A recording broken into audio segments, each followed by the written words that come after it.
Rookie of the year, and I give you credit for this, Simmons, because you liked this guy going back to college last year. You thought maybe number one pick worthy, Mobley, Mobley. who's been a Yep. beast for the Cavaliers.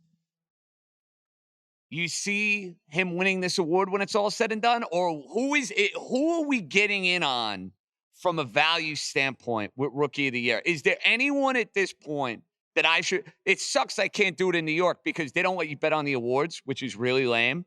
So they got to change that at some point. Everything else is good, but we can't bet on the awards yet. But Mobley, I feel like all year has kind of had this Rookie of the Year narrative. Are we making a case for somebody else here?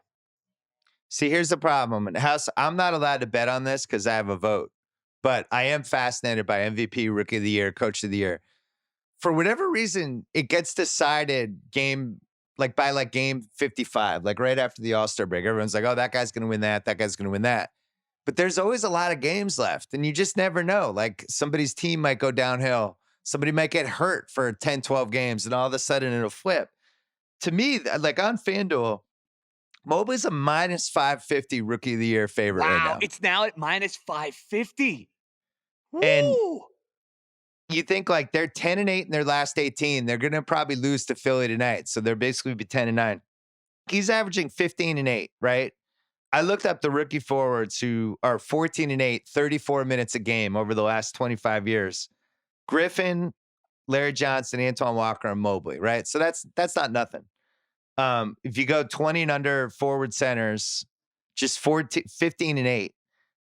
Towns, Weber, Brand, Joe Smith, Walker, Cousins. So it's not like he's not having a great season. Plus, like eye test, guy's incredible defensively. He looks the part, plays both ends of the floor for sure.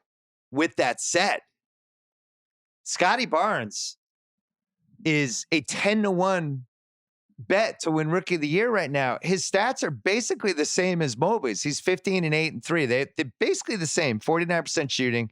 He's playing 35 minutes a game. Toronto's 34 and 28. The Cavs are 36 and 26.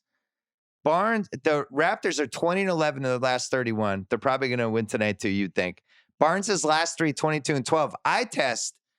The guy's a fucking beast. Like he's actually like shocking to watch. He tries harder than everybody. I mean, do your Barnes thing. The game that he had Monday night was a 1-on-1. He went 28, 16, and 5 steals. And it was all over the place.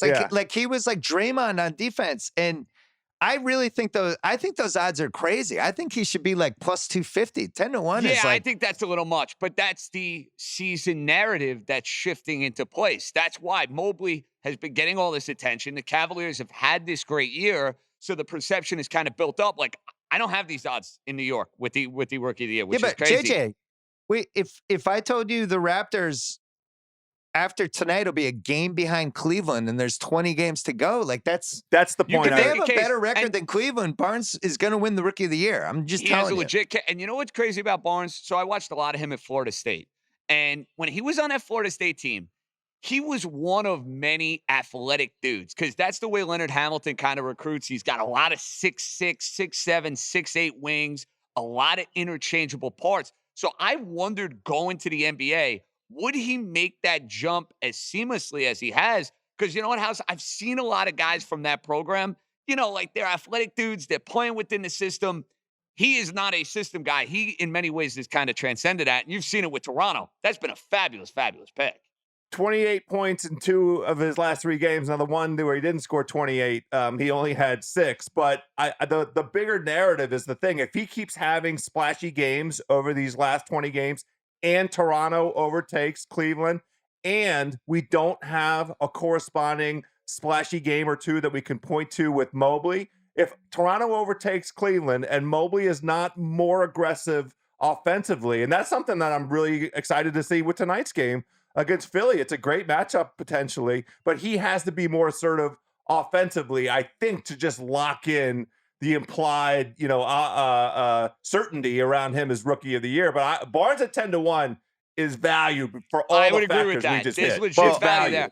I'd love Also, to get JJ. in on Giddey. I'd love to get in on Giddey because I fell in love with him watching him torch hold on the Knicks. Giddey, though. Not going to happen. The last piece with Toronto, Cleveland, if Toronto's 20 and 11 in the last 31 and the Cavs are 10-8 in their last 18, to me, that's like one team going one way and the other team. The Cavs have had a lot of injuries.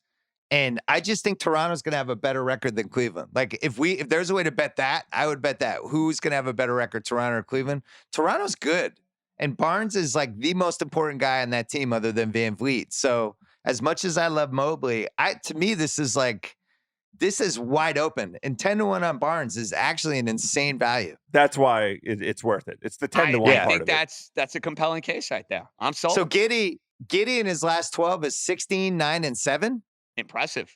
Very impressive. OKC's 20 and 42. That's the problem. The team is horrendous.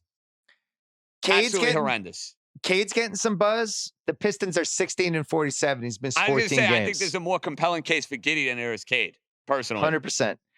By the way, I would say there's a more compelling case for Wagner over both of them.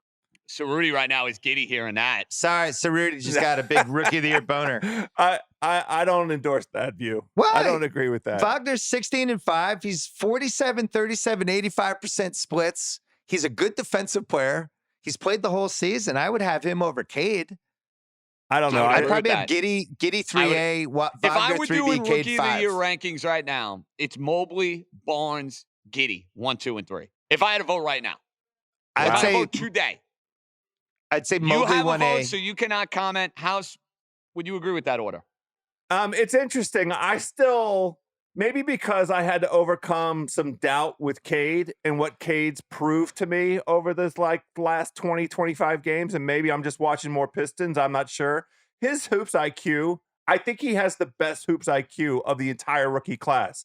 And that that's a lifelong NBA skill. That's a career skill. And he doesn't need it to be taught to him. He doesn't need, his ability to run the show already, to me, that's what has him in the top 3 for me. I have him. I think Wagner, because Giddey's come on late. I think Giddey's going to pass Wagner by the end of the year, but I think Wagner has to be 3. How many people? Do you only name one vote, Simmons, or do you put a bunch of guys on your ballot? How does that work? You do one vote, and then you do like the all-rookie team. I think we know what the all-rookie team is now, but I think to me, look, Mobley has a chance to have like a Tim Duncan type of career. Like he really does. But Mobley versus Barnes for this season, it's 1A, 1B. And that's why the 10-1 to me is lunacy.